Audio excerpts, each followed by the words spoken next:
जय महाराष्ट्र. ज्या ताटात खायचं त्याच ताटात ओकारी करायची अशी आमच्या मराठवाड्यात म्हण आहे आणि म्हणीप्रमाणेच भरत गोगावले ओकार्य करत आहेत.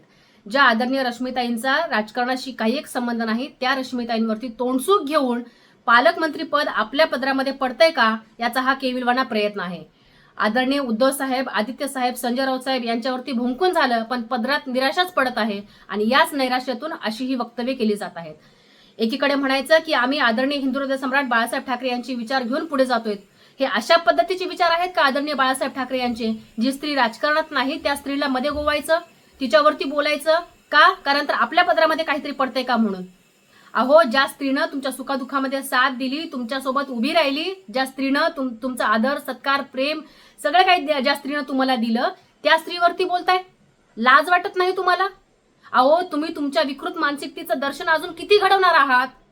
भरत गोगावलेसह माझा तमाम गद्दार टोळीला एक या व्हिडिओच्या मार्फत सांगणं आहे की आपण जर रश्मिताईंवरती बोलाल तर या महाराष्ट्रातला तमाम शिवसैनिक त्याची स्टाईल दाखवल्याशिवाय राहणार नाही. त्यामुळे आपण आपल्या शब्दांवरती आवर घाला, एवढंच तुर्तास मी आपल्याला सांगू इच्छिते. जय महाराष्ट्र.